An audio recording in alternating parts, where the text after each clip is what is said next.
कई बार सोचती हूँ कि एक कामयाब रिश्ते के लिए क्या फॉर्मूला हो सकता है।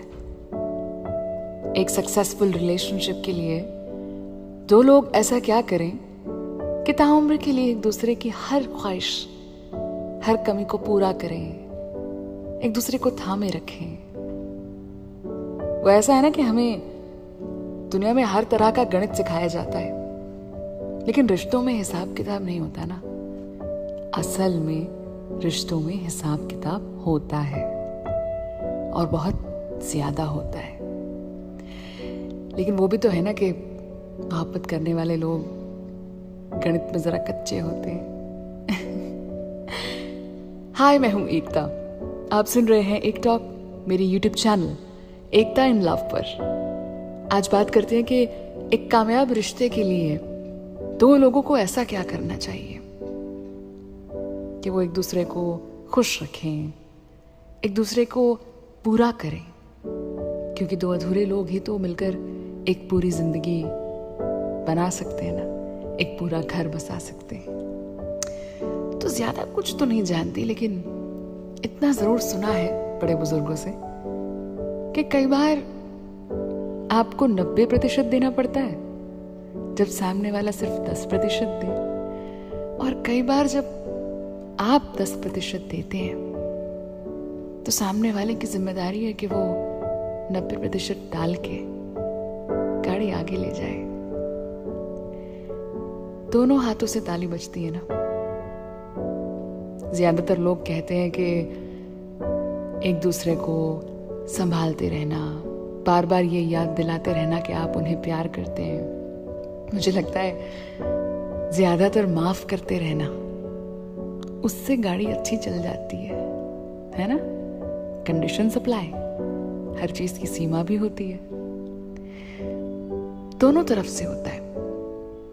और एक बहुत ही खास बात जो मुझे लगता है कि आजकल के जमाने में बहुत काम आ सकती है, और वो ये है कि ऐसा नहीं है आपको सामने वाले की आदत बन जाना है या उनकी जरूरत बन जाना है, लेकिन भीड़ में भी, महफिल में भी,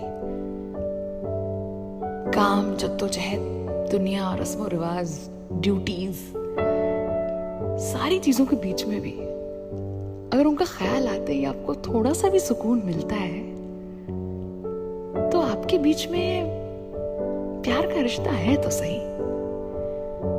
और उससे ज्यादा प्यारी बात यह है कि हो सकता है सामने वाला शायद 10% से ज्यादा ना दे पाए, लेकिन प्यार तो देने का नाम होता है ना, तो क्यों ना हम दे लें। हम 90% देकर संभाल लें। आई एम श्योर मैंने इतने सालों में ऐसे कितनी शादियां देखी होंगी, ऐसे कितने घर देखे हैं जहां कोई एक गाड़ी चला रहा होता है तो ठीक है। अगर एक ऐसा खुशहाल घर है जहां किसी एक की गाड़ी चलाने से सब सही रहता है तो उसमें भी दिक्कत नहीं है, लेकिन मजा तो तब आए जब दोनों बराबर के साथी हों। स्टीयरिंग किसी एक के नहीं, लेकिन दो अलग हाथों से कंट्रोल में किया जाए। क्या खूबसूरत गाड़ी चले तब, एकदम ट्रैक पर, है ना, उसका अपना ही मजा हो। और सबसे ज्यादा इंपॉर्टेंट बात है जो मुझे लगता है हर रिश्ते में काम आती है, देखो अनबन तो हो सकती है, जब दो बर्तन हो तो आवाज तो आ ही सकती है और आनी भी चाहिए। तकलीफें, गुस्सा, आपके नेगेटिव ट्रेट्स, वो असल में आप क्या हैं वो बाहर लेकर आते हैं, तो ये सब तो होना जरूरी है। जितना ज्यादा झगड़ा उतना पक्का प्यार, क्योंकि उतनी असलियत है। मीठा मीठा तो रिश्ता थोड़ी हुआ, भेल की तरह होता है, कभी तीखा कभी खट्टा, चटनियों से भरपूर जिंदगी की तरह। तो मैं कह रही थी कि एक जो सबसे ज्यादा इंपॉर्टेंट बात मुझे लगती है वो ये है कि आप कितना जल्दी एक दूसरे को मना लेते हैं। अब आप ये सवाल करेंगे कि एकता हम ही हर बार मनाएं, नहीं, ऐसी बात नहीं है। जैसा कि मैंने कहा कि किसी एक की जिम्मेदारी नहीं होता, लेकिन जितना जल्दी उस चुप्पी को खत्म कर दिया जाए, खामोशी बहुत ज्यादा वक्त तक रहनी नहीं चाहिए दो लोगों के बीच में।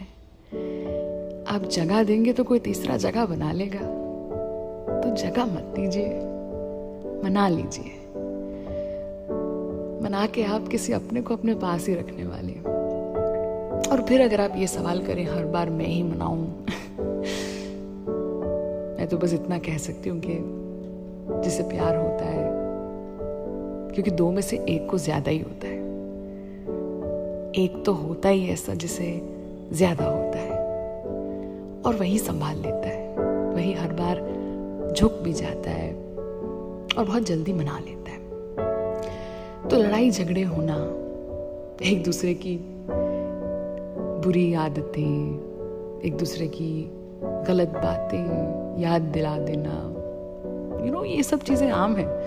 जैसा कि मैंने कहा, दो बर्तन होते हैं तो आवाज करते हैं, लेकिन जितना जल्दी मान जाते हैं, फिर से एक दूसरे के पास आ जाते हैं, और किस तरह से भले ही लड़ाइयों के बाद चाहे कितना भी कुछ बुरा हो जाए, लेकिन इज्जत रहनी चाहिए एक दूसरे की।